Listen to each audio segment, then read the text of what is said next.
Hey, historians. Um, just a gentle reminder that yesterday, hopefully, you got your practice. I'm sorry, not practice, but optional period 8 DBQ test in to help that test score. Again, optional. Today will be our last kind of framework like this in terms of parts of the DBQ, but we'll still be going full on AP review after this. So let's talk a little bit about outside information and complexity today, and also go over some of the submissions we saw in terms of proper document usage in the DBQ. A lot of this stuff is review right now. We got context we talked about, right? Our Star Wars scroll being our main go-to, roughly 3 sentences, staying on topic, staying within about 20 years roughly prior to the topic time frame. Our practice one we've been using has been about the civil rights movement. It's a compare and contrast question. Are these two phrases more similar or are they more different? And this was an example of our context, more context. This is our visual breakdown of the question. Here's our thesis formula. Here are our documents. Here's where some good thesis examples. See, always starting with the counter argument. We see the answer to the prompt's evidence and then the answer to the prompt.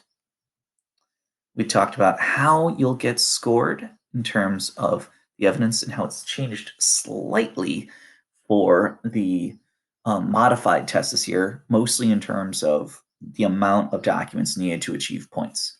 1 point for using 2 documents to address the topic, another point for using 2 documents to address your argument, then another third point for using 4 to address your argument, then a point each for properly hipping your document. So for this one, we had a whole bunch of good examples kind of dropped in. And here's some of them from our discussion board.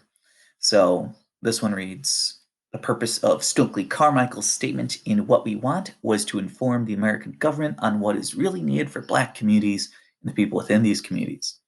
He wants to make sure that the government understands the struggle that these communities face and wants to see improvement.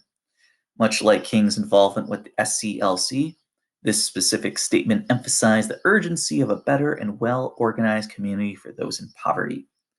A lot of good things in here. Notice you can clearly see which element they're going for, right? The purpose.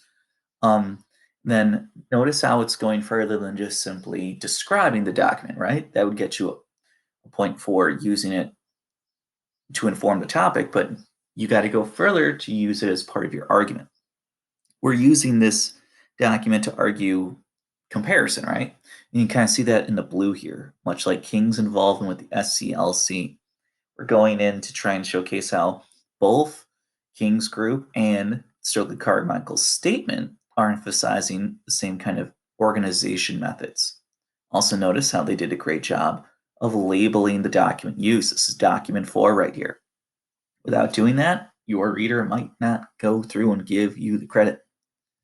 But also notice, I noticed this a lot too, with our hips on the discussion board, everyone kind of went straight for just purpose, point of view, or they went for audience. But always make sure you prep it first with your context.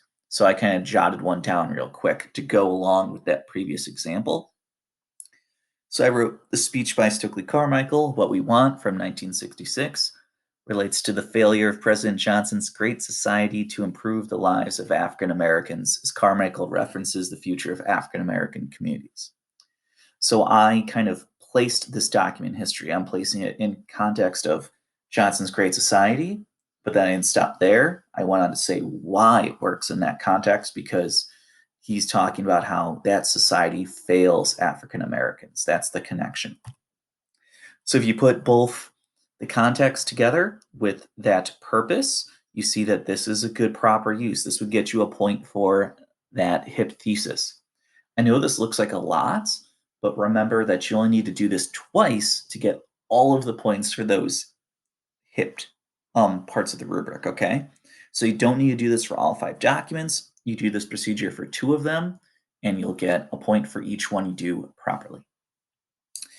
The other way the rubric just slightly shifts for this year is in its use of outside information. Now, outside information isn't new per se, it's always been part of the rubric. It's basically bringing in something you know that's not apparent in the documents. A good way to think of this is like an imaginary document six. And the reason I say that is because you have to not just kind of casually drop some proper term somewhere and think that counts as outside. It's really got to be used in your argument in a detailed manner. And that's why I like to think of it as kind of an unsaid sixth document. Notice that should also be not just descriptive, but also, again, being used to help your argument, why they are similar, why they are different. It doesn't need to be its own paragraph, but it needs to not, as we like to say, double dip. You can't use something to establish context and also think it counts as your outside information. It's got to be very much its independent idea to help your argument. So think of it as like document six. So if we're looking at the rubric, here's where it's different. Traditionally, there was just 1 point on the rubric for this. This year, though, there's two. So you actually need 2 points to describe outside information. So you might be a little curious though, because in my organization, I don't see a spot for that, right? So what I would say is your outside information should jump in here in this heart of your paper, paragraph 2, 3, or 4. Use extra outside information to prove your counter argument. You can use extra outside information to prove your thesis correct. It doesn't need to be one or the other. It doesn't have to just be two for one. You can split it up. It can work for your counter as well, okay? So that doesn't need its own paragraph, but make sure it's not just name dropping, that you actually bring it in. That's what our practice is going to be for this week. We're actually going to practice doing an outside piece of information on our discussion board. Finally, the last point is, again, not a new point. It's the complexity point. And this one's probably the trickiest to get to. And this is baked into our organization. This is showing your complex understanding of history. And so a good example is on the right here, how we always have that X. The X is our complexity. So right here, explain both similarity and difference. That's what we're doing in our paper. If our question was a change in continuity, notice that's referenced here.